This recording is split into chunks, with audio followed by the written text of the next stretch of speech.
Ladies and gentlemen, boys and girls, how you folks doing? Welcome here. Welcome to the Raw after WrestleMania 37. Man, oh man, it's been a long week so far, but we're just kicking into week number 2 of the incredible WrestleMania content that we've got here on this channel. It's good to see you guys. Welcome to the Raw after WrestleMania 37. All right, everybody, let's jump straight into this thing because it is time for your Con Man Certified roll call. So who do we got in here today? We got ourselves Tyler Crawford. How you doing? We got Nathan Hamill. We got Bishop. How you doing? We got Rebecca Halford. It's good to see you. We got ourselves Anthony Daniel. Good to see you, my friend.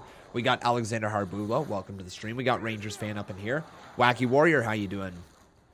Jalen Jackson is in here. We got ourselves Aled Thomas. Nice to see you.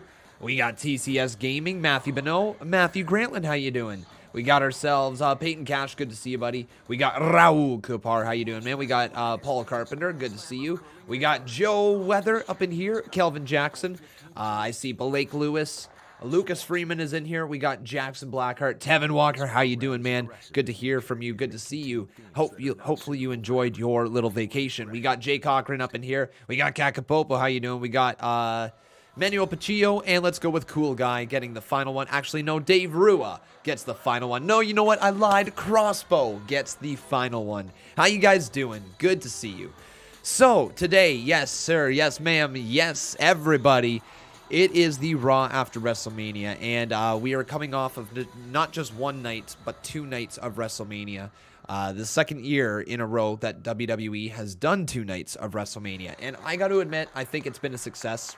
I think the 2-night format is a success here inside of the WWE, and I hope to see it continue going on into the future. But here's Bobby Lashley. Oh, Riddle. Big win at WrestleMania. No way, really? The real excitement doesn't start till the next night. Oh my God, are they going to do Riddle versus Lashley for the WWE title? Challenge you one-on-one tonight, bro. What you got whooped by Sheamus last night, and now you can try to step to me? You must be out of your mind. Well, maybe. When I was a kid, I wore a tinfoil hat to school for like a year because I thought aliens abducted me because I was getting messages. But then I found out my braces were receiving radio transmissions. Listen, what the frig? With Drew at WrestleMania. And I'd be damned if I'm going to compete with someone lesser. I came here to celebrate my victory and to address the WWE Universe. That is all I came here to do. Okay, so he's... Okay. Oh, hold on. Nah, he's not going to take a challenge. Wasn't it about 3 weeks ago, and I quote, anyone can have an opportunity at becoming WWE champion. And then, I would say on March 8th, 2021, and I quote, everybody in the locker room know the same thing that happened to, and I'm talking about The Miz, is the same thing that'll happen to them if they step into the ring with me. And then, and I quote, I worked too long and too hard to become WWE champion, and I refuse. Oh, God! Oh, shit! Oh, no! I'm gonna teach you a lesson. You are a loser. I'm a winner. Tonight, I'm gonna show you the difference. Tonight, I'm gonna show you the difference?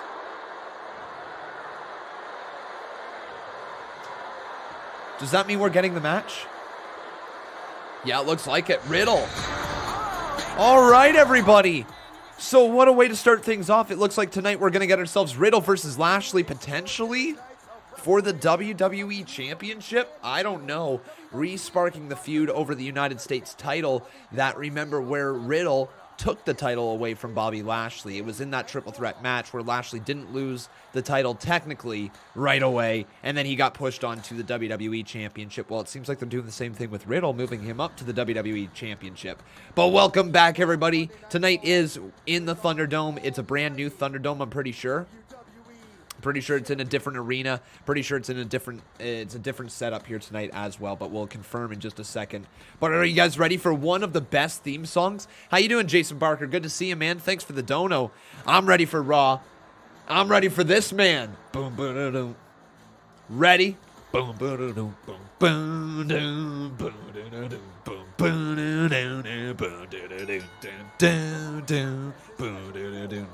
boom, boom, boom. Oh, shoot. Are we going to get it right now? Yeah, we are, everybody. It looks like we're going to get Riddle versus Lashley to start off the show. All right. All right. So, we got ourselves some... Here we go. I'm going to let this get taken over here. Corey Graves, and making his debut, joining our broadcast team from the MLB Network, Adnan Burke. Adnan, welcome. Byron, my pleasure. Corey, thank you in advance to both you guys for carrying me tonight. This is going to be the thrill of a lifetime. And how about this WrestleMania and how exciting it was as we take a look at a very excited Bobby Lashley to what happened this overwin weekend.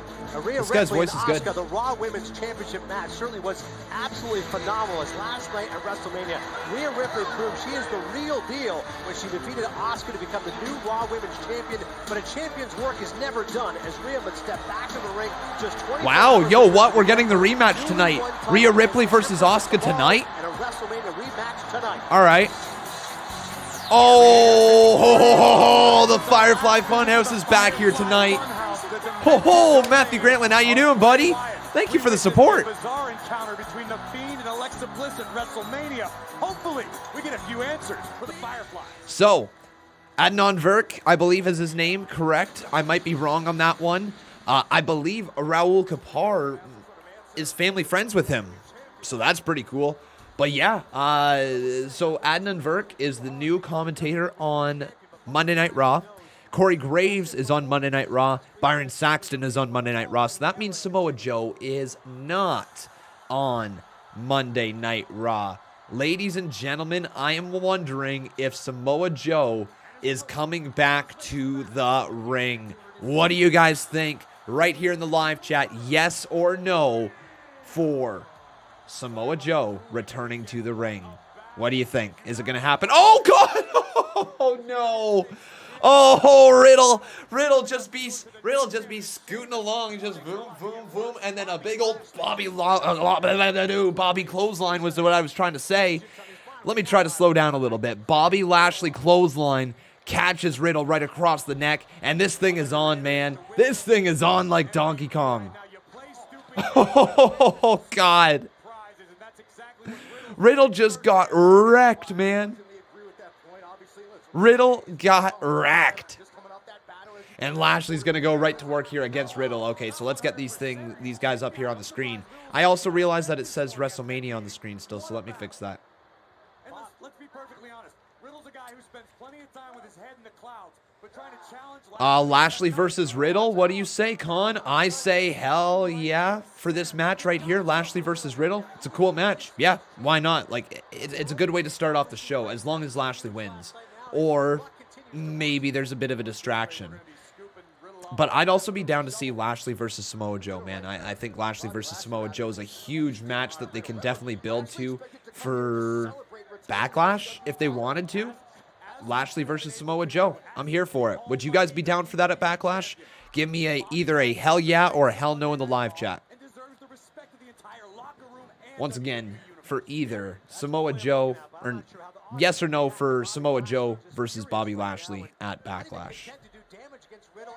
We got a few donations, though, so let's get this going in a hot second, because Conman's all over the place. So Bobby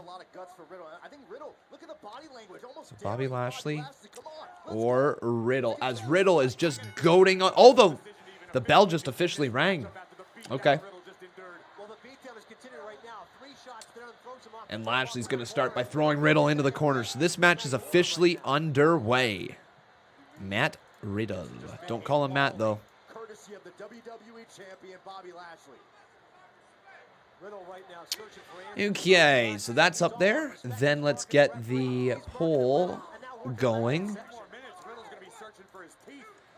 for who will win. It's either going to be Riddle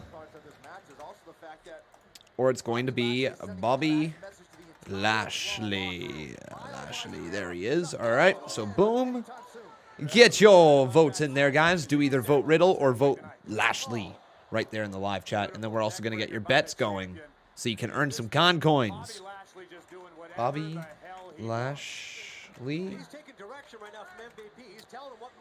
Or will it be Riddle?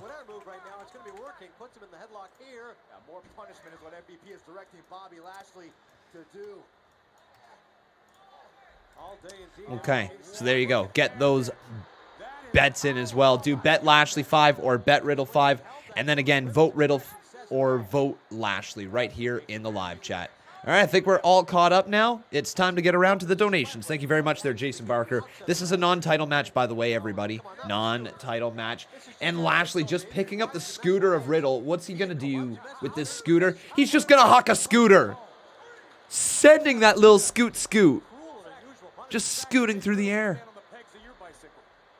Damn, that'd make me mad. If somebody hucked my scooter, yeah, I'd be a little pissed too. I'd be throwing haymakers just like that, Riddle. Dude, I understand. If some dude just lifted up my scooter, like the disrespect that comes with chucking one man's scooter, okay? If you just pick up a man's scooter and you just huck it, there's not a bigger middle finger to you other than a middle finger to you. Oh, but there we go, Jason Barker. First dono of the day. Thank you, buddy. Oh my God! Riddle just sent over the barricade. This is entertaining right now. It's incredibly entertaining. Oh, we're going to go to the commercial break already. All right. Very quick commercial break.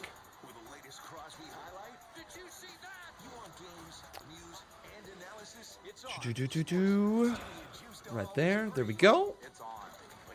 Scooter abuse has to stop, says Tevin Walker. Oh, man, you got to watch out for that scooter abuse. But here we go, my friends. This not right. What am I trying to say? My English is not very good here today, apparently. I'll get the hang of things as I start talking throughout the show. We're only 10 minutes in. But I was going to do some sort of cool transition here for this donation. But no, it's not going to happen because Conman messed it up. So let's just roll it. Thank you very much, Matthew Grantland. I appreciate it. But everybody, say it with me. What did you think about the Fiend last night at Mania? Hard. Heel. Hard. Heel. Hard. Heel. Hard. Heel. Well, thank you so much there, Matthew Grantland. And with that, my friends, we've got ourselves a new boss. Once again, his name is Matthew Grantland. And so he has become a 6-time Boss Battle champion. He's bringing that heat this month, man. He's bringing the heat.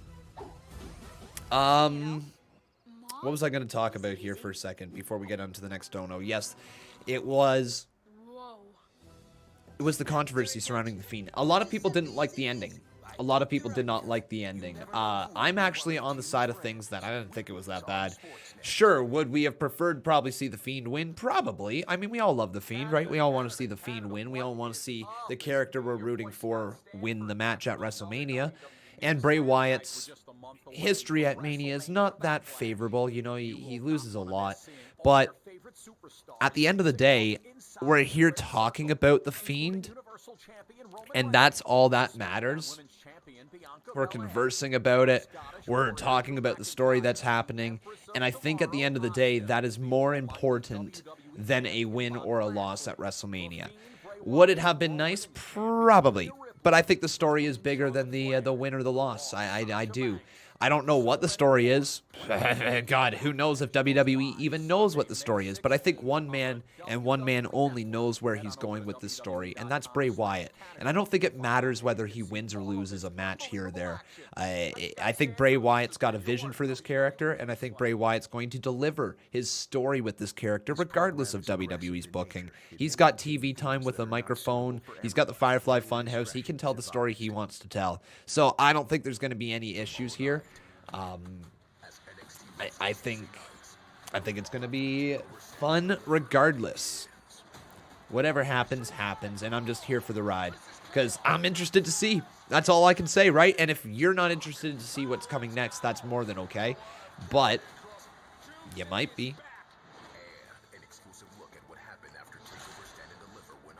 You might be interested to see what's coming next, and that's all that matters. Thank you so much there, Liam Warren. How you doing here today? Raw after WrestleMania. Let's get it. What are your bold post-WrestleMania predictions, Con Man? What are my bold post-WrestleMania predictions? Bold? I don't know how bold they are, but I feel like tonight we're going to get a return. I feel like we're either going to see Becky Lynch, Brock Lesnar, or Adam Cole tonight. I think those are one of those three we're going to see here tonight. I don't know who or if any of those three are definitely going to show up, but that's my guess for tonight. I think we're going to see one of those three. My other guess is I believe we're going to see Samoa Joe post-WrestleMania at some point, whether that's tonight or whether that's over on SmackDown, as Samoa Joe might be the next challenger for Roman Reigns. I don't know what they planned with Samoa Joe, but I do believe Samoa Joe is coming back very, very, very soon, whether it's tonight, like I said, or whether it's this Friday. Of course, C Wrestling, buddy. I'm so proud of you, my man. So proud of you and your channel, and congratulations. Over 200,000 views on that video, man. Woo! Keep it up, buddy. You're trending worldwide. You're like Titus. Instead of Titus Worldwide, it's C Worldwide. Awesome, buddy. But yeah, I'm here for this storyline, and I'm here to see where it goes, to say the least. I kind of just transitioned away from that. Sorry, I was talking about Samoa Joe. Yeah, so I believe he'll probably be either showing up this night tonight or this Friday. One of the two. We'll find out, though.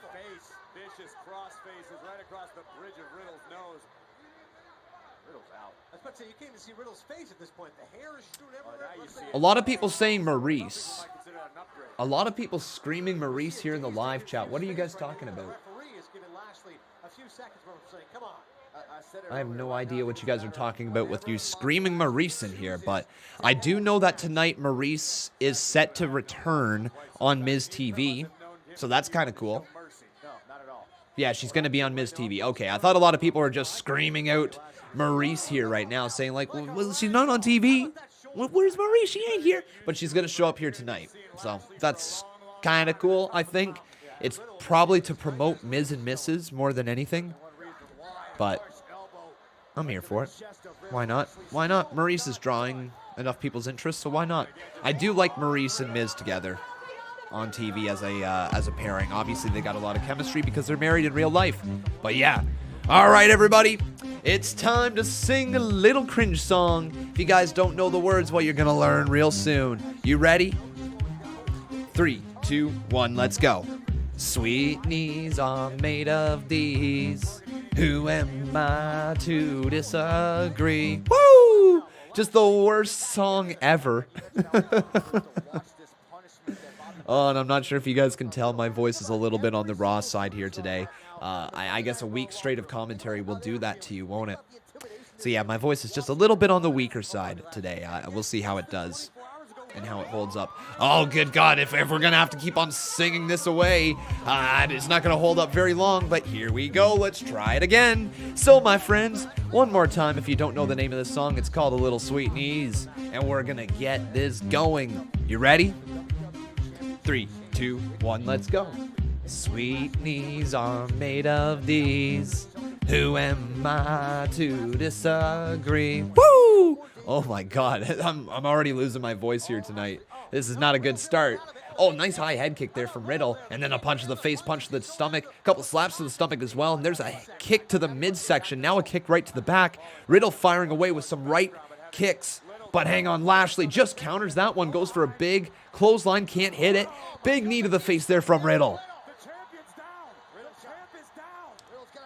And now Riddle maybe thinking for the floating bro.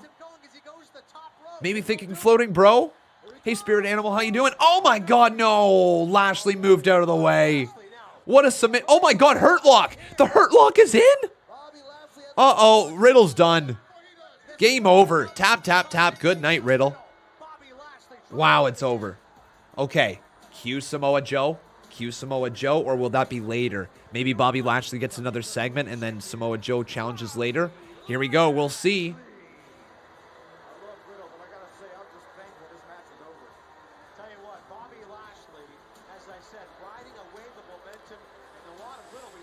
His theme song is so dope.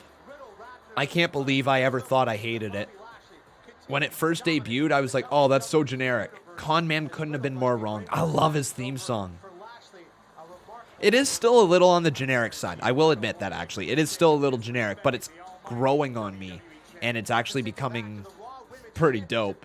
Asuka versus Rhea Ripley, which also was awfully impressive this weekend. We could also see Brock Lesnar. Might see nobody. All right, we're recapping WrestleMania now, apparently. Hey, Ashley Solis, how you doing? Nice to see ya. Nice to see ya. But I wonder how Monday Night Raw fills 3 hours tonight. I really do. Hey, Zach DeGroat, how you doing, buddy? Whoa, whoa, whoa, whoa, whoa, whoa, whoa, whoa, whoa, my friends. Lots of people saying that Riddle's buried. No. Riddle's fine. Riddle's more than okay. He's got his personality. He's got his gimmick.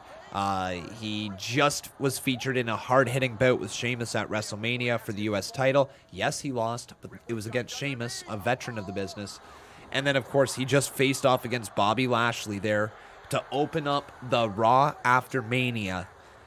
Both segments to open up the show were involving Riddle. Riddle's not buried. They're trying to expose him on a larger platform by putting him up with the WWE champion. That's all they were doing. He's not buried whatsoever. Nope. Ladies and gentlemen, please welcome the new Raw Women's Champion, Rhea Ripley.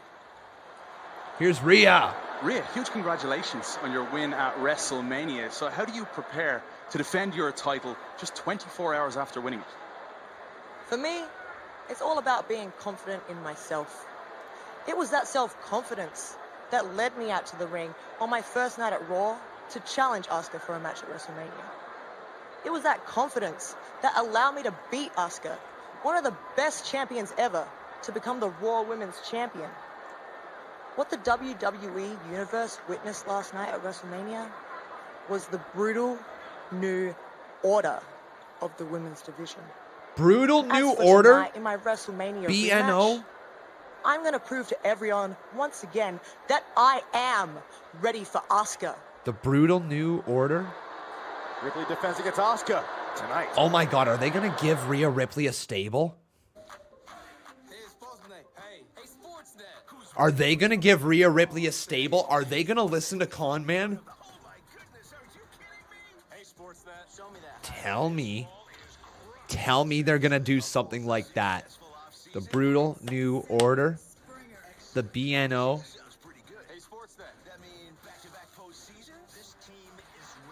Okay, so Conman a little bit ago said that what WWE needs to do is they need to take a look at their roster and they need to lead a stable with Rhea Ripley in the women's division. What has not really been done so far in women's wrestling, right? There's not been any stable warfare. There has not been anything like that. And here's where I'm starting to think maybe, just hear me out, okay? I know some people are going to turn their noses up to this right away, but just hear me out and see where I'm going with this, okay? Maybe they do Rhea Ripley, Nia Jax, Shayna Baszler, and let's somebody else. I don't know. A fourth person for sure, though, okay? Definitely a fourth person. Well, then all of a sudden, take a look at who else you could have on the other side. Charlotte Flair, Becky Lynch, Bayley, and Sasha Banks. There we go. There's the fourth one. Think about it. Think about it. Think about it. You could run this thing all the way if you wanted to Survivor Series and have, at Survivor Series, the 4 horsewomen of WWE battle the 4 of them. Maybe it's not the group right there, but definitely a stable led by Rhea Ripley, I'd be so down for. I'd be so down to see that. You say not Nia? All right, well, whatever. Nia's the tag team champion. I'm just going off of what WWE has. I say you need a stable with Rhea Ripley leading it in some way. I think that a cool stable like the Mosh Pit would have been really neat with Ruby Riott, Liv Morgan, Rhea Ripley, and we discussed a fourth person. Who was the fourth person in that one? It was Shotzi Blackheart. So we discussed like a stable like that down the line would be really fun, called like the Mosh Pit or something like that. But I think if you're going for a serious build and Rhea Ripley being a heel, because WWE is positioning her as a heel, I think you could try to find a way to build up. Unfortunately, I know you guys don't like Nia Jax. But the reality is Nia Jax is tag team champions with Shayna Baszler. So I think if you do those two with Rhea Ripley and one more person, maybe. Sorry about those tweets there, my friends. Sorry about that. Yeah, who do you guys think would be the fourth one? Rhea with Ronda Rousey? Yo, that would give some legitimacy to it, wouldn't it? I don't know how well it would. Oh, that would work. Yo, you know what? They might be able to make that work because Shayna Baszler's connection to Ronda Rousey. That would be cool. That would be kind of cool. If they could find a way to do that, that would be neat. I see some people saying Toni Storm. That's not terrible. That's not terrible at all. Some people also saying Io would get cheered. You got to try to think of people who would get booed. Who could you put with them that would get booed? Because Nia right now would get booed. Shayna would get booed. Rhea's on the edge of getting booed. She's still very, very much liked. And also you could say Ronda Rousey. She'd get cheered on upon a return, but she's proven that she can get WWE fans to boo her. So if they could do that would be awesome. Oh! They're back! The Raid has returned! Oh! War! War! War! War! War! War! War! War! The Viking Raiders, everybody! Welcome back, and oh my god, poor Cedric and poor Shelton as they fall further and further down the card. Ivar is back. Eric, we've seen a little bit of Eric recently, but like not too much. But welcome back, Ivar. Good to see the big man. Good to see the big man. All right. That's a big boost to the tag team division. No joke. This is a big boost to the tag team division. I think this is going to be a huge moment for them. So welcome back, Viking Raiders.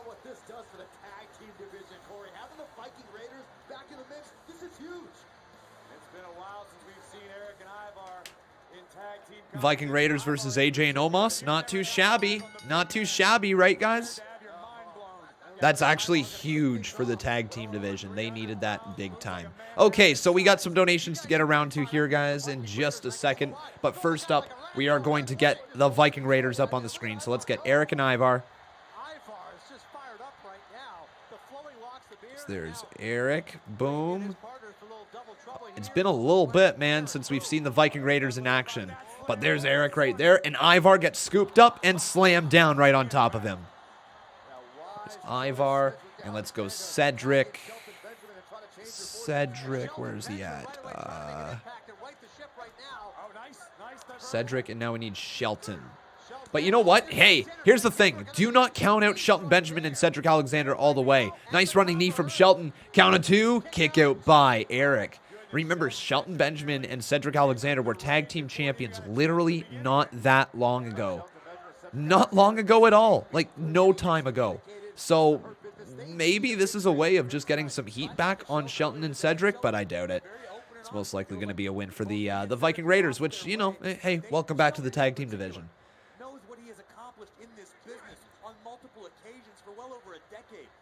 So there's Shelton Benjamin right here. Boom. All right, and now we can get the poll going for who will win. It's either Shelton and Cedric. Call them Shelton. Or will it be Viking Raiders?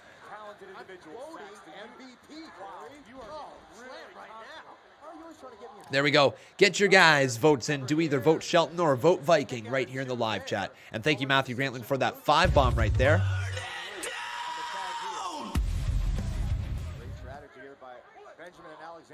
Sounds good, King of Fate. Hopefully it'll get fixed.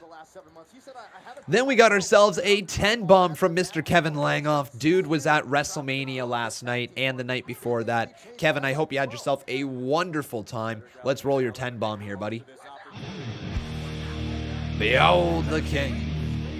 The King of Kings. as Cedric Alexander continues to work Eric in the corner. Oh, there's a forearm right there from Eric to the face of Cedric Alexander. Now Cedric pushed back into the corner and delivers a couple forearms to the back of Eric. But Eric right now back up to a vertical position. Honestly, and another forearm. There, it was not that Randy won, but we all thought when the lights went out something else was going to happen, but I am here for this story. Let him in. Fair enough. That's actually a good perspective there, Kevin Langoff. So if you guys couldn't hear what Barbara just read out for you, Kevin Langoff says, honestly, being there, it was not that Randy won. So he's talking about the boos from the live audience. But when the lights went out, we all thought that something else was going to happen. Doesn't matter. He's here for the story regardless. Let him in. And, yeah, so honestly, what I'm going to say to you, man, is you'll never forget that moment. I guarantee everybody there at that arena will never forget that moment.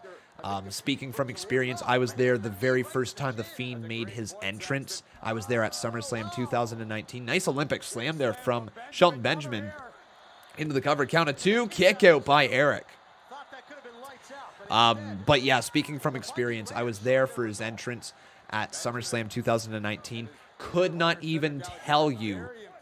I mean, I know he beat Finn Balor, but like I couldn't tell you how the match really went now. It slips my memory. But what I do remember is the visual of the Fiend coming out and walking down and all of that. And just the story with the lantern, the smoke. And you will never, ever, ever forget the giant lock box or like the music box that they had. Like, what a cool, cool moment. And then, of course, Alexa Bliss with the black sludge. Seems like she's Sister Abigail now. Like, I don't know, but I'm assuming she's Sister Abigail now, or at least channeling the spirit of Sister Abigail. So, like, it's just such a cool moment, man. Con, if you can guess the name of my profile picture, I will donate $100. Oh, good God. Let me save this image. Can I backwards search images on Google?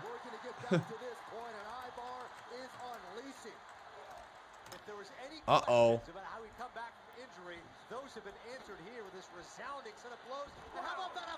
Zero matches for it. Well, then, I don't know. I can't do that. I can't cheat. Dang it. Ivar's been tagged in. Okay, I'm going to take a guess because I have no flippin' clue who that is, Lou Dog. I'm going to say the name is Skittle Pepper.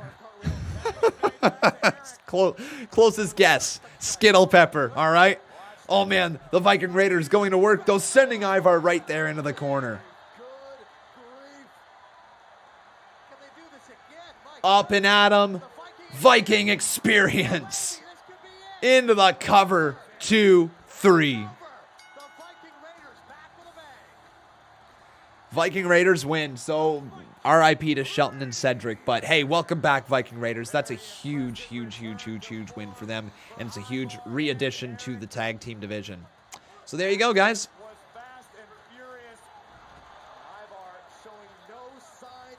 What'd you think? Thumbs up, thumbs down, fist emoji. Adnan Virk here so far seems like he's pretty competent at the job. Sounds like he's pretty good.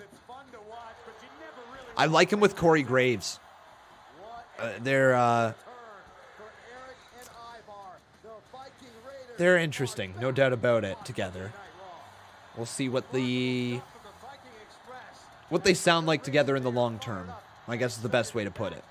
So far, so good, though. What do you guys think?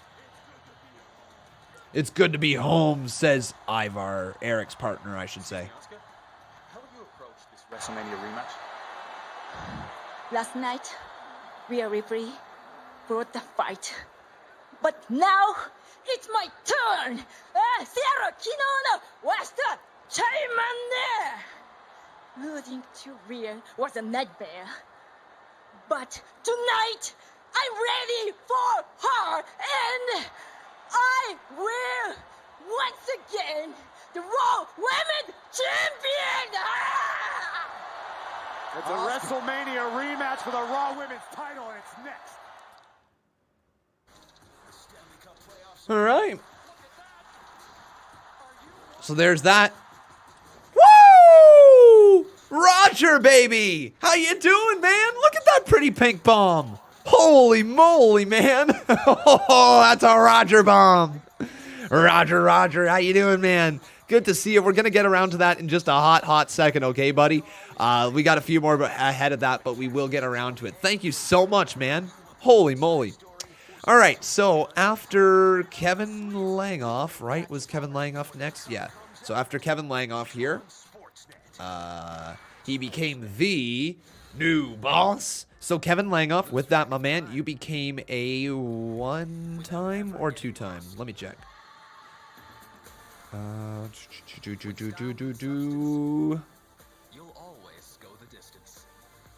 One time there, Mr. Kevin Langoff, a one-time boss battle champion.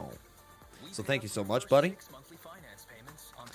And then after that, we got ourselves C Wrestling dropping his 10 bomb. Hey, C, my man, keep up the good work over there. If you guys don't know C Wrestling, make sure you drop that subscription over onto his channel.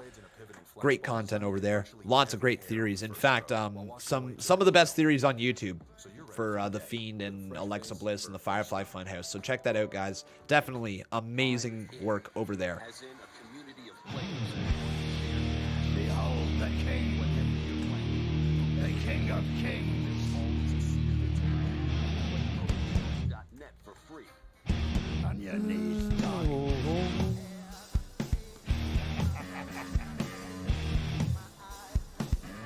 All hail. Bow down to the king. Thank you. You know Yellow Heart. Of course, my man. And then Raul Kapar over here is asking me opinions on Adnan Virk so far. Adnan Virk. I believe I'm saying the name correctly.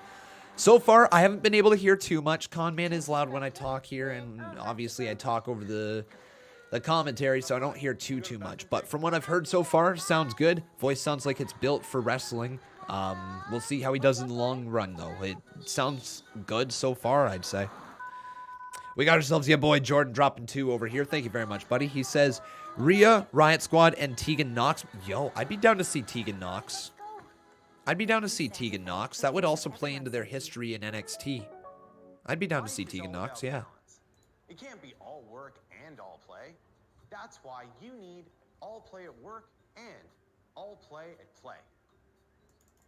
Sure, 100% NHL is fine. Yeah, I'll have to listen to a full commentary, or a full episode of his commentary at some point.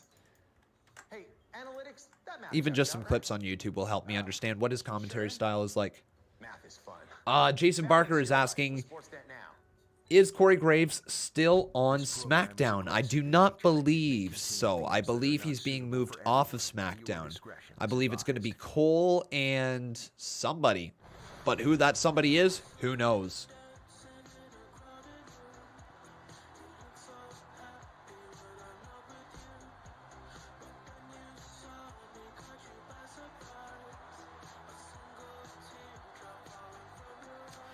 All right. What about Sonya or Tony Storm? Sonya, no. Tony Storm, potentially their crossbow. Potentially. Lou Dog, thank you very much, my man, for that $1 donation. I appreciate it.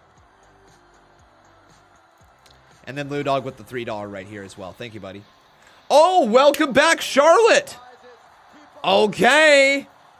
Woo! Let it out, everybody. You know you want to. Wow.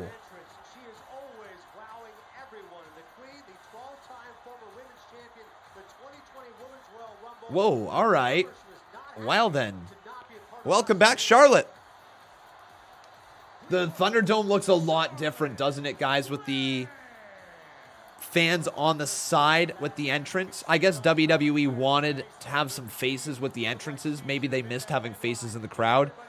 But yeah, there's Charlotte Flair. Wow, cool pyro. Really dope pyro. So good to see that she is good to go. Recovered from COVID-19 by the looks of it. Fine. Welcome back, Charlotte Flair. Welcome back.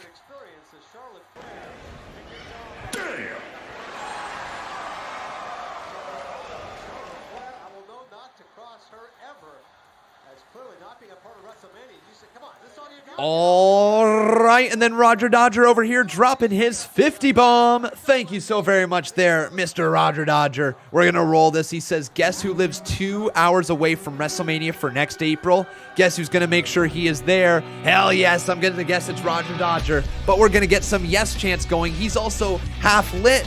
Cheers, my friend. Let's get some yes chants. Yes, yes, yes, yes, yes, yes. Yes, thank you so much, Roger Dodger. I hope you have yourself a wonderful night, buddy. But let's see what's next for Charlotte Flair. 2 hours away from WrestleMania for next April. Guess who is gonna make sure he is there? Hell yes. And by the way, Yes, Roger, guess who is half lit? Cheers all. Beer mugs. you, sir, are the new boss. On the Raw after WrestleMania. And typically I'd be standing here with my big ol' Flair smile, but I wasn't on WrestleMania. I wasn't welcomed at WrestleMania. You know, the biggest stage that all the talent dream of being on. I wasn't there. And you know what? I know what one of you. I know what some of you are thinking. Oh, Charlotte, it's just one WrestleMania. Oh, Charlotte, you've been on 5 WrestleManias. No. He's gonna lay into you, Marks. I am a I'm a Mark too. Don't player. worry. I am a genuine superstar, and what I do in this ring is sacred to my family. And here's the thing, it wasn't my fault that I wasn't on WrestleMania. I wasn't on WrestleMania for things that I could not control. It's unacceptable. You think it was my fault that Asuka needed a tag team partner? No. You think it was my fault that my dad showed up on Legends Night on Monday Night Raw acting like a fool? No. You think it was my fault that Lacey Evans decided to get pregnant? And I didn't get to kick her ass in this ring? No! None of these things are my fault. It's not like I didn't try. Hell, I even challenged Asuka right here on Monday Night Raw for the Raw Women's Championship. Asuka didn't respond. Some champion, huh? But you know what? Point made. That opportunist, Rhea Ripley, challenged Asuka. Asuka accepted. Thank you, Mikro. It's fine, buddy. Thank you. Rhea Ripley defeated Asuka at WrestleMania. A new champion was crowned. A star was born. Out with the old, in with the Hey, new. Lock7, how you doing, buddy? Good to see you. Great promo from Charlotte Flair so She wasn't the only far. one thinking of opportunities. Don't act like every single girl in that locker room wasn't jumping up and down. Charlotte Flair is not going to be on WrestleMania. Oh, this is good. Oh my God! You know what every single woman thought in that locker room? Oh my God, this is my opportunity to be on WrestleMania. This is good. But kudos to you, Rhea Ripley. You know why? Because actually, you're the biggest snake in the locker room. Hell, Asuka of all people, even manipulated her way into a rematch on Raw the night after WrestleMania. She's got a point. You know what they say? Karma is a bitch. Uh-oh. And I'm that bitch. And I'm that Sasha bitch. Banks, Bianca Belair, Natty, Tamina, Nia Jax, Shayna Baszler, Mandy Rose, Dana, Naomi, Lana, Alexa Bliss. No one compares to me. Wow. Did you hear those names she listed? And you know what I realized for the first time? The Alexa after Bliss signing one has my me intrigued. WWE contract, I don't know what, That was 7 last. years ago? There's a reason for that. After getting to sit at home and watch WrestleMania. She didn't list Becky, though. Does Becky come I out? don't steal opportunities. Does Becky come out? I am the opportunity. Oh. So to all you delusional WWE fans at home who think that I steal opportunities from your favorites, no. I create the opportunities. No, this is the new Charlotte Flair. The new Charlotte Flair. I'm not apologizing for being that damn good. Wow. Because all of you are going to bow down to your 13-time women's champion. Damn. Yes. Yeah. No more little humble Charlotte. Nope, I'm that good. Wow. All of you to show some respect. No, show some respect to what I have brought to this industry. Hell, I've dedicated years of my life to this business. Years. Tears, blood, and sweat. And what have any of you given me in return? Years and years of viewership, but still, you know, go off. Exactly. So enjoy your title match that I should have been in. Wow. That is well done. Mic drop there from Charlotte well Flair. done. She says, I don't steal the opportunities. I am the opportunity.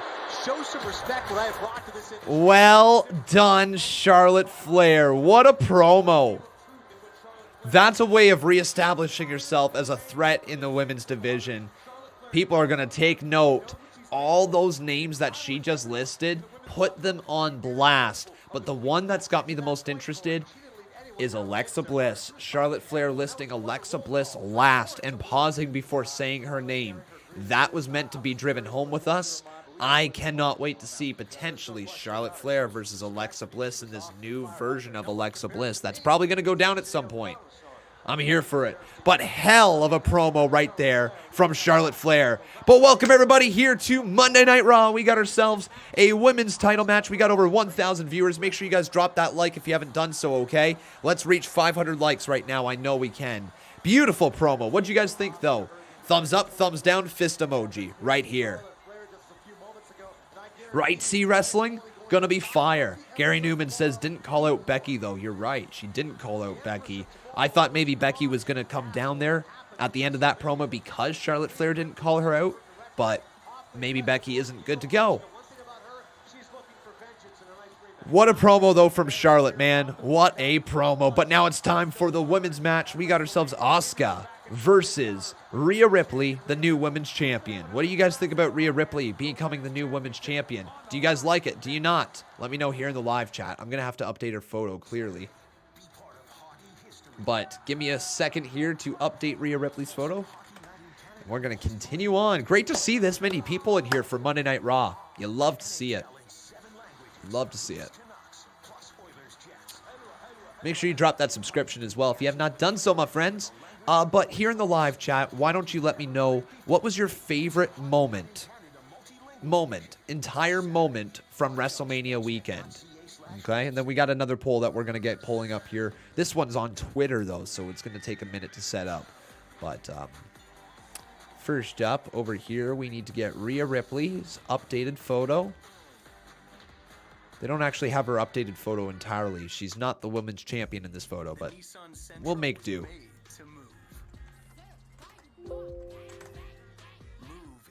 Cool. All right. So, yesterday, I believe it was.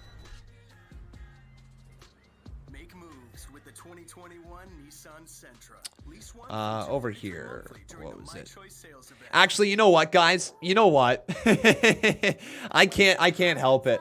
I can't help it, ladies and gentlemen. So we are going to play a little video over here on Twitter, and this is for a lot of people who were upset at the Fiend stuff on Twitter from WrestleMania. So I'm gonna tweet my displeasure.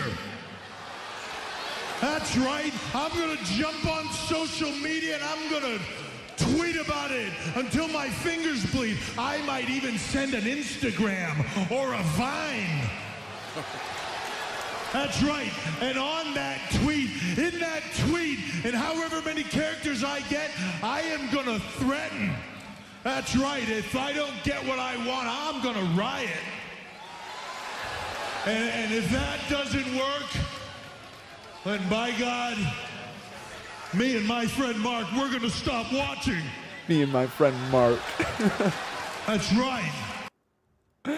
Oh, like, look, guys, I get it. If you don't like the Fiend losing, I totally get it. I'm not trying to crap on anybody who is upset at the Fiend losing. Okay, this is not that at all. But that right there, that little video, it just shows a lot of how we are as wrestling fans generally.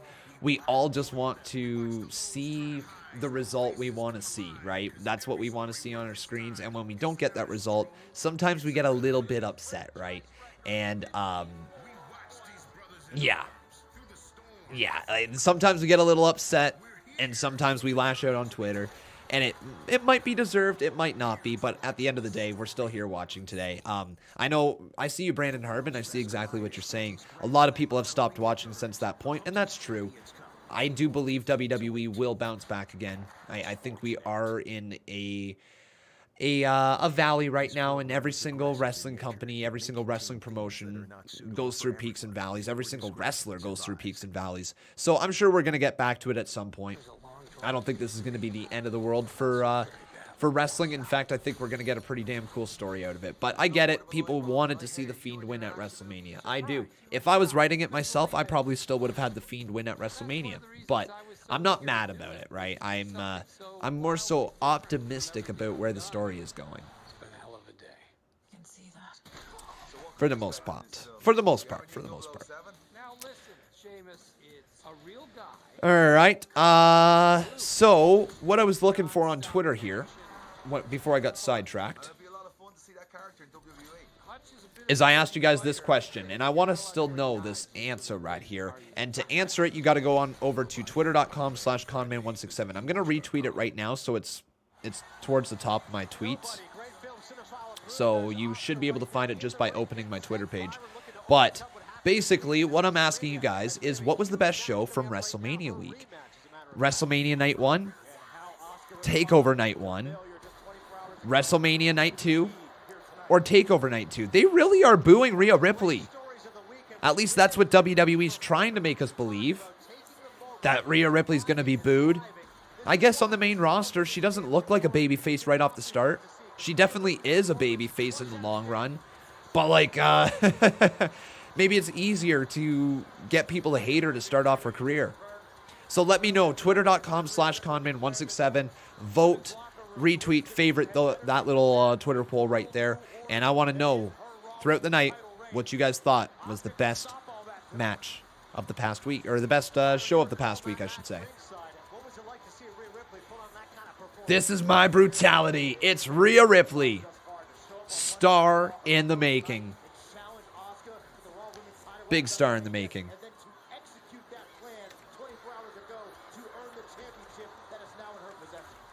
Imagine she beats Asuka clean here again tonight. The Raw Women's Championship! Introducing the challenger from Osaka, Japan, Asuka!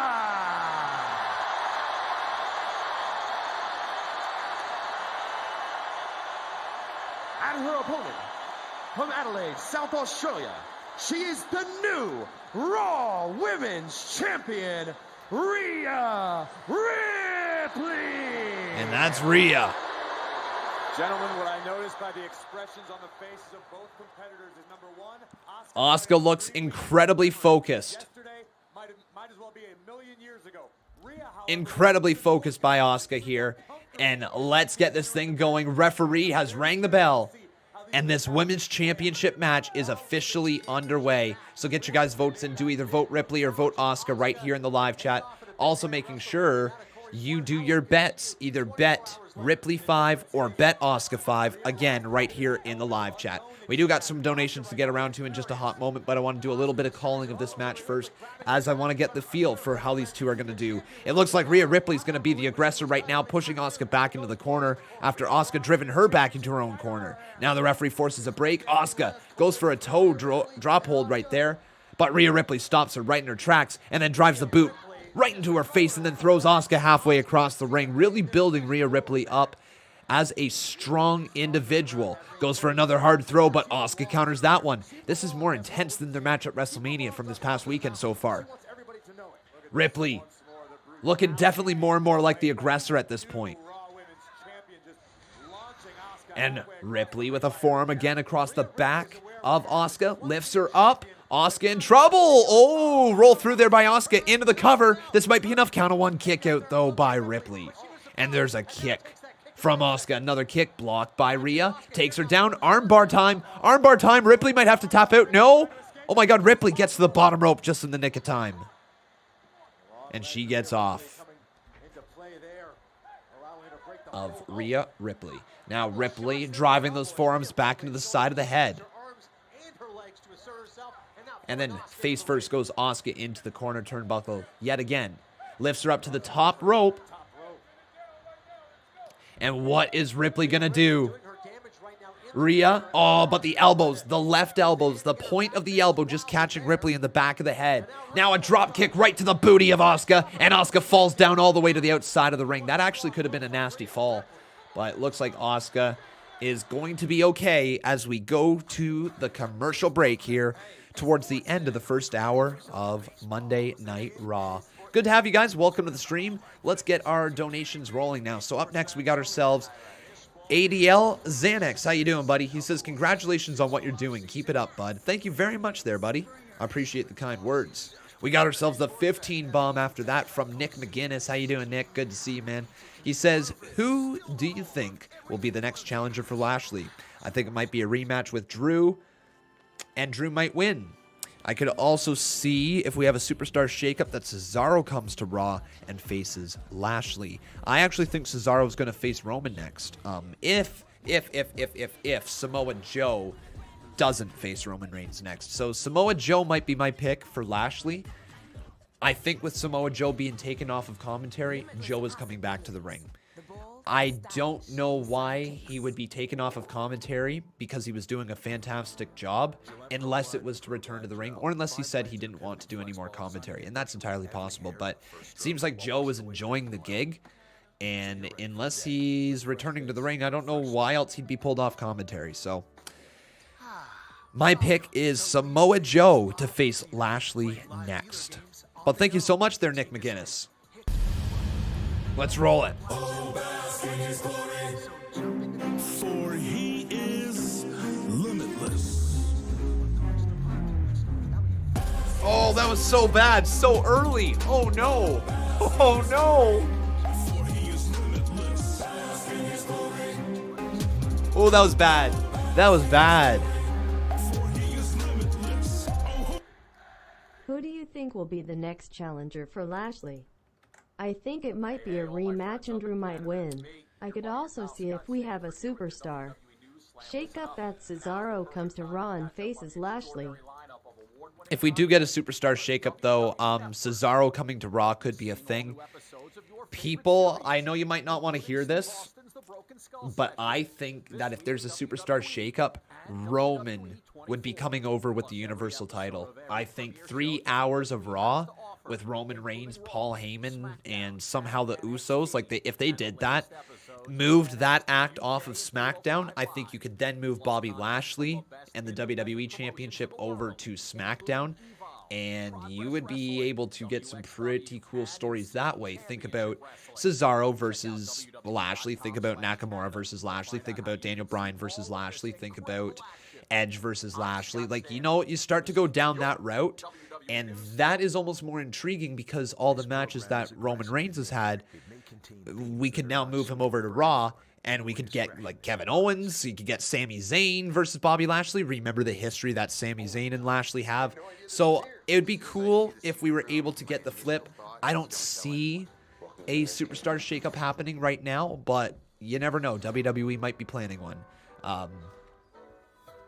Yeah, no idea though.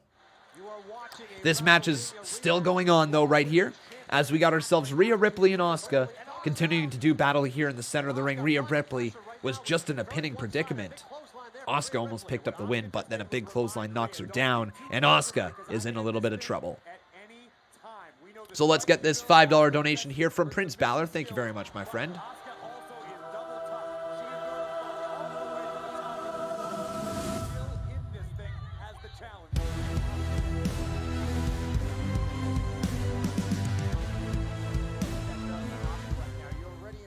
So, your thoughts on Raw so far?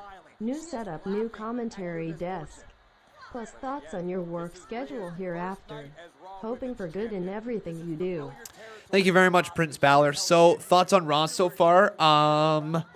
So far, I think it's been all right. The first hour's been all right. Let's put it that way. It's been all right.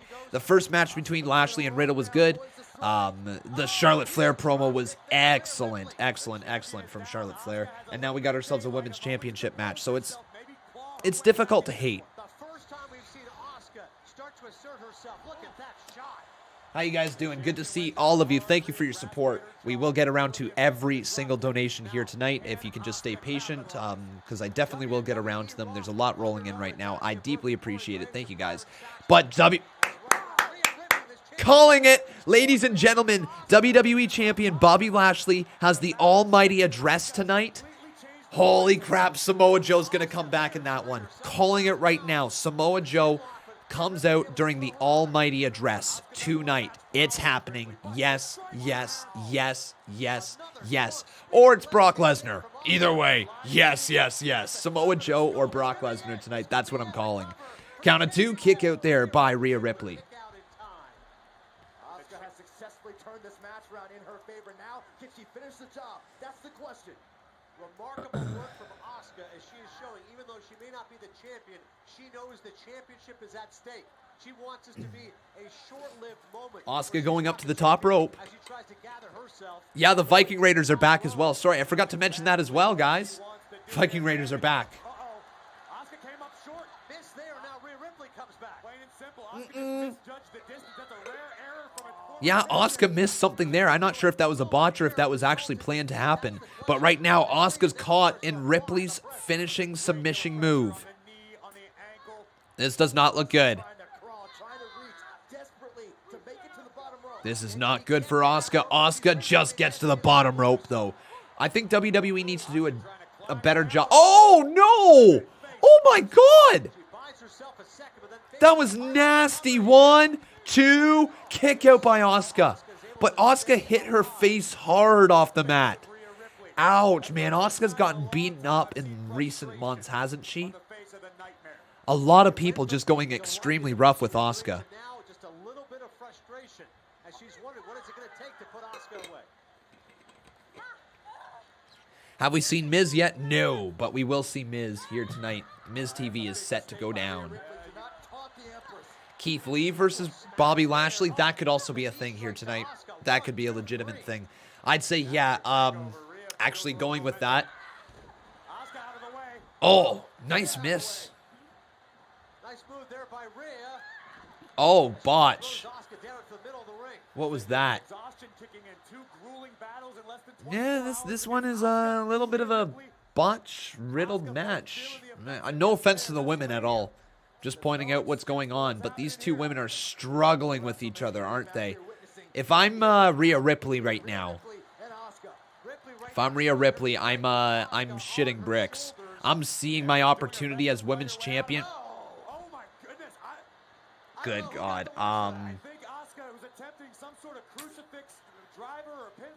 This is sloppy a little bit. No offense to the women at all. I love women's wrestling.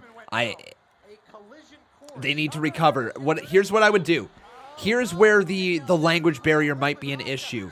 You need to reroute. You need to figure out what is going on. You need to get yourself back in control, and you need to slow the pace of the match down. Go into a rest hold. Figure out where you're at. Get your bearings. Cool down Rhea Ripley. You can tell she's nervous. This is her first defense as the women's champion. This is a lot of pressure on her. Tell her to calm down. Yeah, see, here's the thing. This is exactly what Asuka's doing. This is a rest hold right now. Asuka's such a pro. Asuka sees that Ripley was starting to get flustered. Okay? Rhea Ripley was starting to botch a lot of maneuvers, not selling things properly, not being in position. Her footwork isn't there. They needed to calm down. They needed to get control. And Asuka says, let's cool things down. Let's go into this rest hold, and let me tell you what you're going to do. I bet you the language barrier is a bit of an issue. But here we go. Now we're going back to the spot. This was the spot that was botched earlier. Here we go. Oh, no. Face first goes Asuka. Now into the cover goes Rhea Ripley. Count of 2. Kick out by Rhea. Fantastic work from Asuka to get them back to that spot almost seamlessly. Excellent stuff by Asuka. Okay, let's see if they can continue on from here. It seems like they got their footing back now, guys. That's when you test yourself. Do you have what it takes to be the pinnacle, to be the top of the mountain?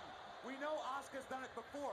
Rhea thought she had it here. So after Balor, we got ourselves a $5 donation here from Jason Barker. Thank you very much, buddy. Oh, what is this? Oh, Asuka shoves Rhea Ripley right off the steel post. Asuka with a hip attack there. Now Asuka has Rhea up. Oh, face first goes Rhea Ripley off the hardest part of the ring. Now Rhea and Asuka getting back up to their feet. Count of 3 from the referee. Oh, come on! Oh, my God, Charlotte! Charlotte, no! Oh, Charlotte Flair ruining this women's match. Beating up Asuka. Well, I mean, the Queen did say she was back. Big boot to Rhea Ripley. You know what? I get it. I get it from Charlotte Flair. She's looking at Rhea saying, I beat her at Mania last year for the NXT title. I've beaten Asuka at WrestleMania. A few years before that. I totally get where Charlotte's coming from, man. If you were Charlotte Flair, wouldn't you be pissed too? If you were Charlotte Flair, wouldn't you be pissed too? I mean, I get it. Oh my God, right into the LED screen.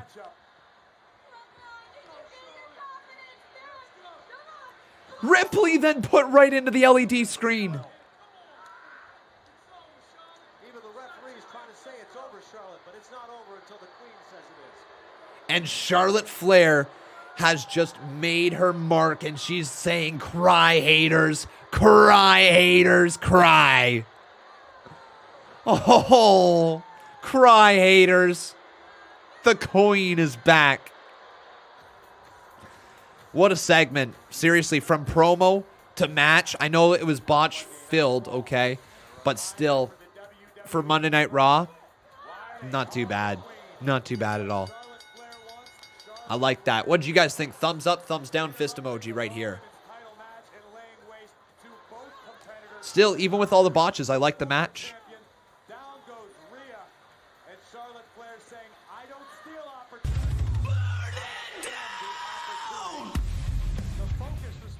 My fat behind wants to so bad join the Hurt Business.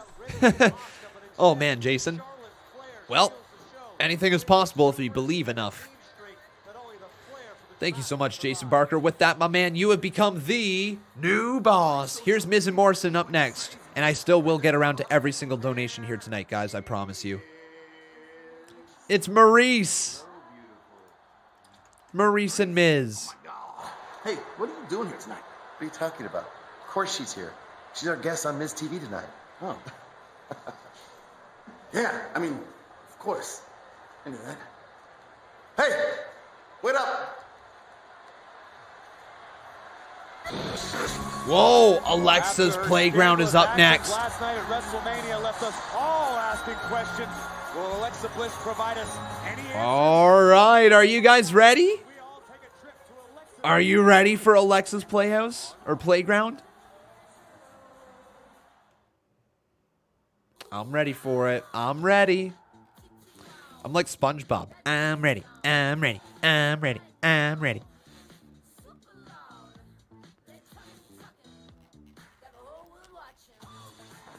No, Cody, it is not just you. It is not just you, my friend. Nip. Up next, we got ourselves a 35 bomb from Kevin Langoff. Thank you so much, buddy. I appreciate that. And let's see what he's got to say.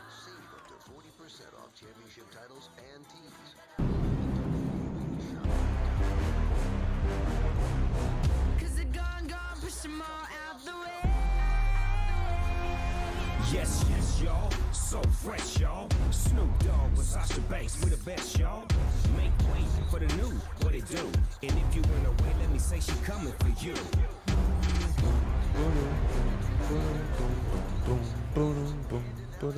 I want Sasha to win MITB and cashing in at next year's Mania, finally getting her win and moment. She shined at Mania 37 because she is main event. Thanks, baby.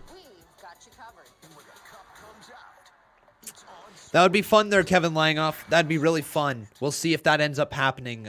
There's a few people who are definitely in consideration for Money in the Bank this year. I want to read this from Sapper here on Twitter. He says, original plans for The Fiend versus Orton. So it looks like this is something from Instagram, so a caption. I don't know too much more about it than that, so let me take a little read here. It says, Fightful reports that the original plan for The Fiend versus Randy Orton was seeing Wyatt taking the win. The change finish was decided by Bruce Pritchard and Vince McMahon. Fightful further noted that there was never a plan given about how the situation would end between Wyatt and Orton. All those involved knew was that Randy Orton was stated to get a good period of time off television. Interesting. Yeah, I don't know what else to say about that there on Twitter. Don't know what else to say about that. I don't think... I'll say this again. I don't think the loss really does hurt The Fiend. Thank you so much for coming over to The story is going to erase the memory of the loss pretty quickly, or it's... Here's the thing, or it's going to ruin the character. One of the two. Either the character's going to go down a path that will be irreversibly damaging to his character, and we will never, ever, ever be able to take the man seriously again, or this is just another blip in the storyline, just like the Goldberg stuff. We'll find a new story for him. We'll get the new story rolling on Monday Night Raw, and people will forget about it before we know it, right?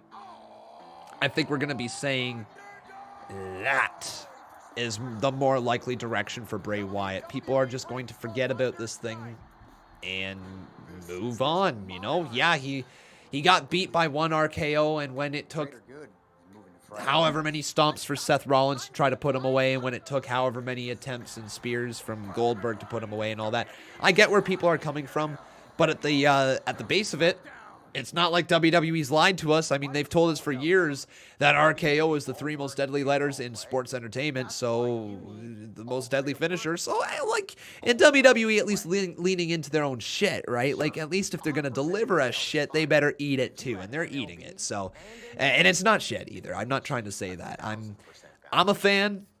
Yeah, I would have liked to see the win, but I'm not upset that the win didn't happen. And I know a lot of people are upset that the win didn't happen, but to me, the story is bigger than the win, in my personal eyes. This program is aggressive in nature. Would it be better if he won? Yes. Yes, and I think we can all agree with that. Definitely would have been better, but we'll see where it goes. I have an open mind with it. Fair enough there, Brandon Harbin. You're clearly not a fan. Clearly not a fan of it. I won't try to convince you, all right? I won't try to convince you. TNT 56 Ace, thank you so much, my man, for your 5 bomb. He says, Sup, Con? It's been a minute. Hope everything is well. Stay healthy out there, y'all. Hope everything is going well with you too there, TNT 56 Ace. It's good to see and hear from you, my friend. Good to see and hear from you. Oh, they're showing Mandy Rose slipping. Yep, they're leaning in on it.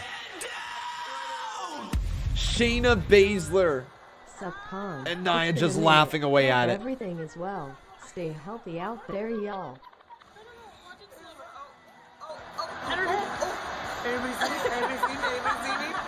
Oh my gosh, I can't.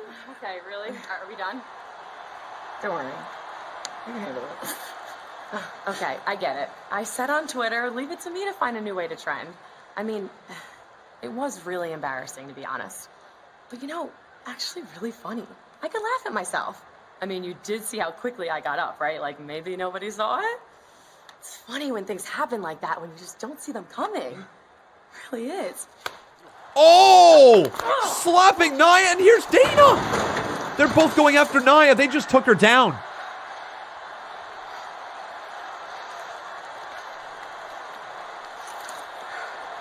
That barely did anything to Nia. Nia's up. Like it's nothing.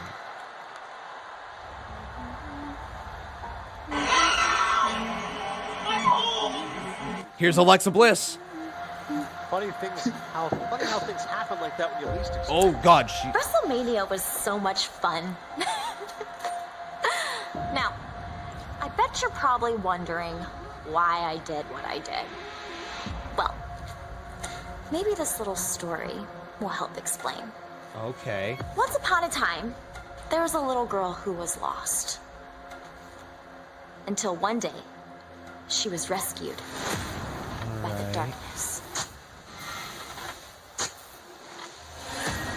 So she was rescued. She was lost and then she was rescued. The darkness protected her, nurtured her, and taught her everything it knew.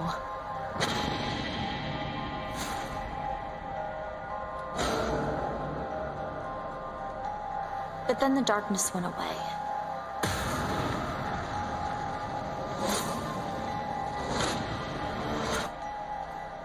I wonder, is that when the little girl realized that she may have never needed the darkness? What? After all? Did she turn on Bray? Is it official? Is she turned on Bray? How do you think it made her feel when she realized she could do everything on her own? Oh my God, she's... What? Was the darkness helping her? Or did she decide that it was just standing in her way? Holy crap. Oh my God. What? I mean, why else would she use what she was taught to try to destroy the darkness?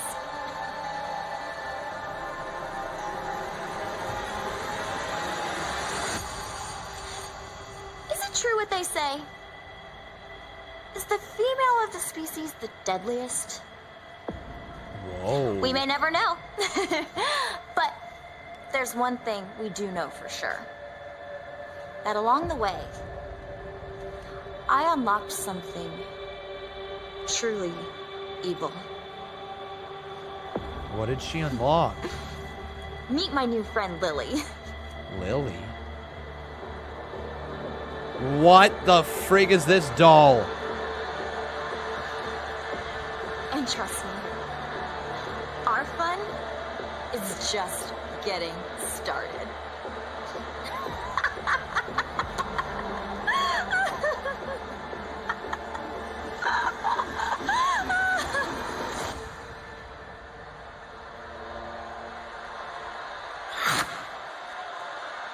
What the frig? We're not feeling incredibly uncomfortable after that. The demented creepiness continues. Demented creepiness is a thing of the past because the So... is awesome. Please welcome the host of Miz TV, The Miz. So... The Miz is always a flamboyant showman. Alexa turned on the Fiend. His own universe. Welcome back, Maurice. Welcome back, Maurice. But It's like Christmas come early. It's like an extra day of rest. I'm pretty sure that means Alexa Bliss has turned on the Fiend. Monday Night Raw.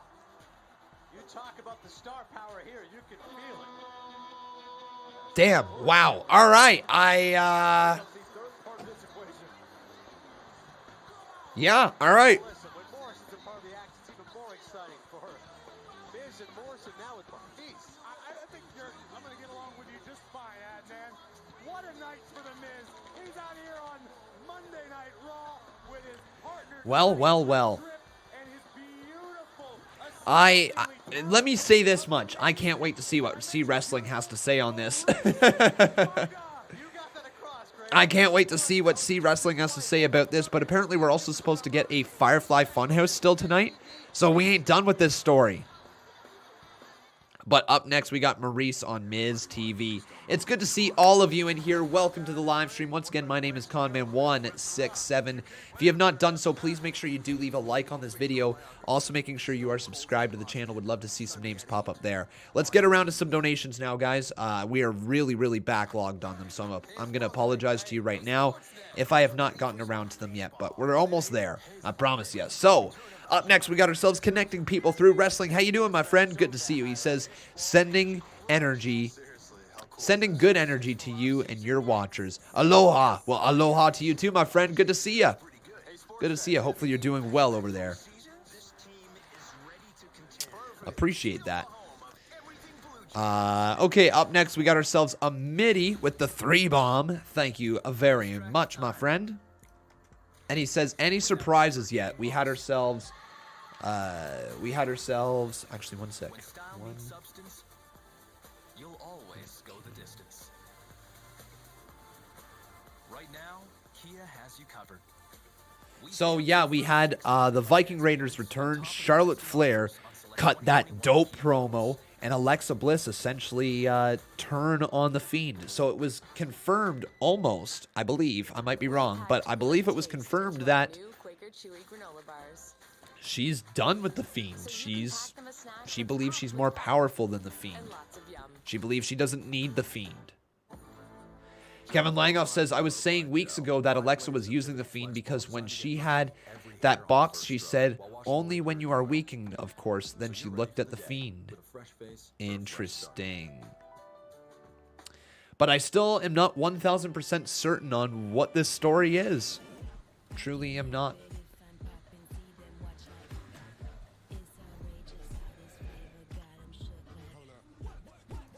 Well, thank you so much there, Amity, for the 3-bomb.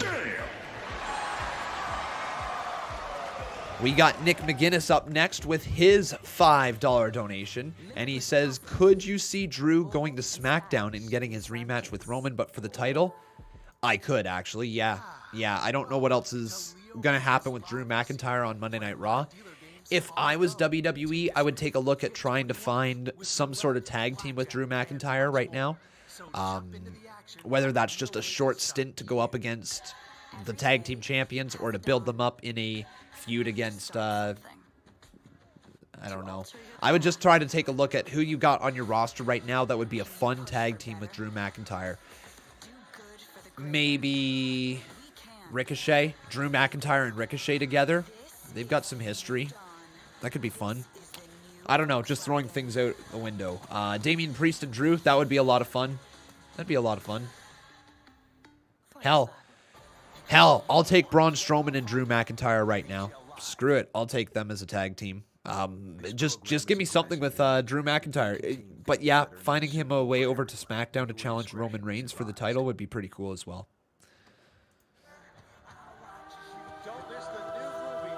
Finn Balor and Drew? Sure, why not?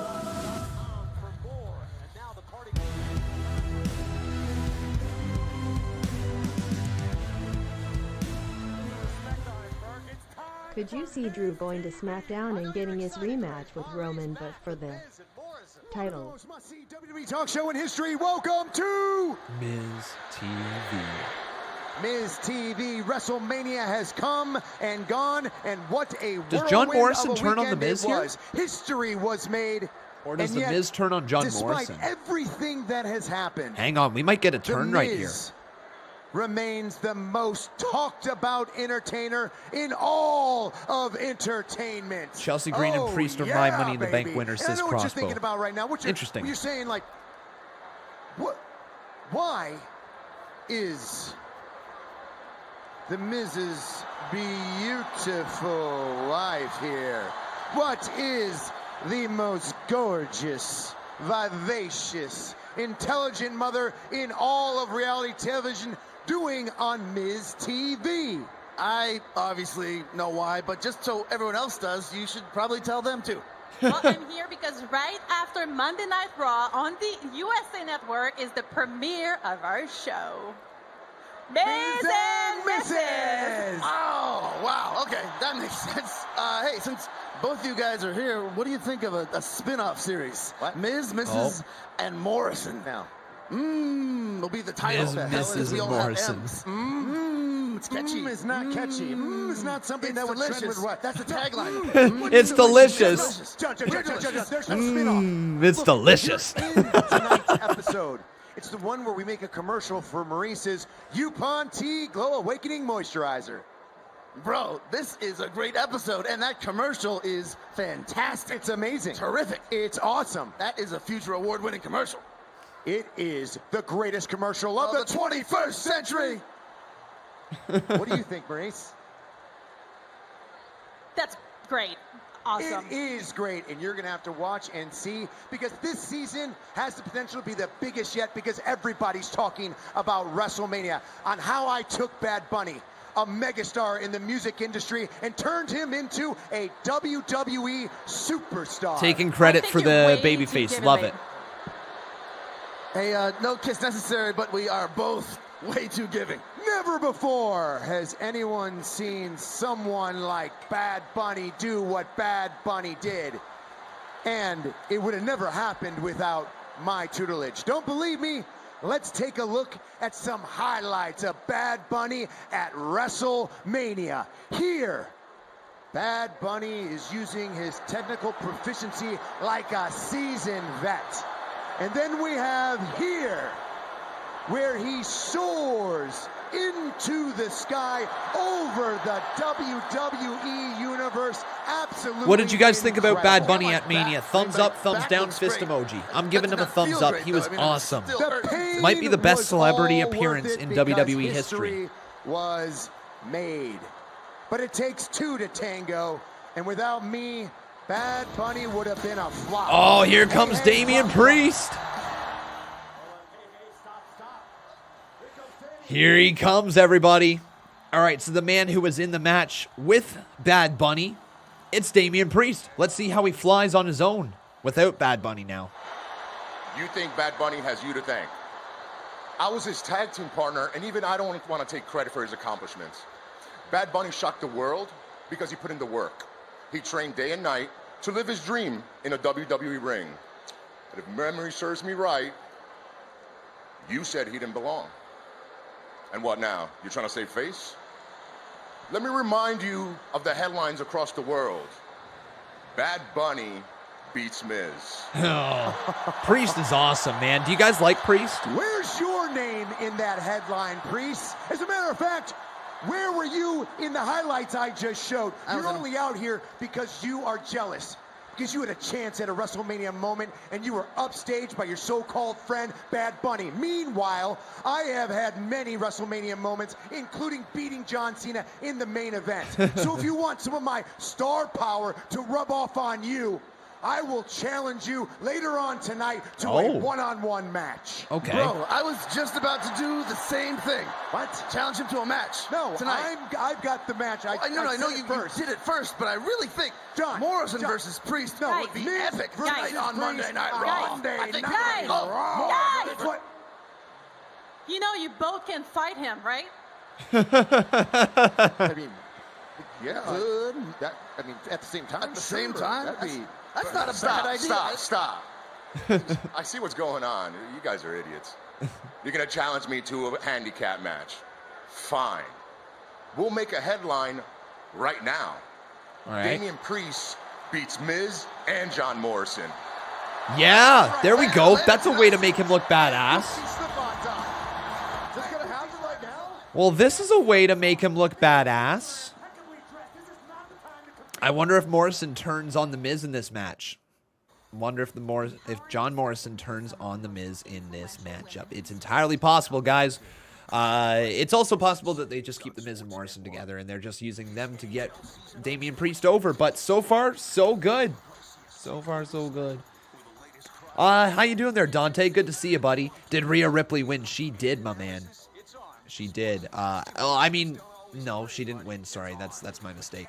I believe Asuka actually won via DQ, but it all depends on who Charlotte Flair attacked first. Regardless, Rhea Ripley walked out with the women's title here tonight. It was a DQ finish. We got some more donations here, guys, so let's get around to them. Lose track of time. After Crossbows, $2 donation. Thank you, buddy. We had ourselves a 5-bomb from Robbie. He says, what if Bray wants to join forces with Randy to kill what he created? And what do you think will happen to Drew now since he lost to Bobby? Again, the stuff we talked about with Drew earlier, I stand by. What if Bray wants to join forces with Randy to kill what he created? Maybe.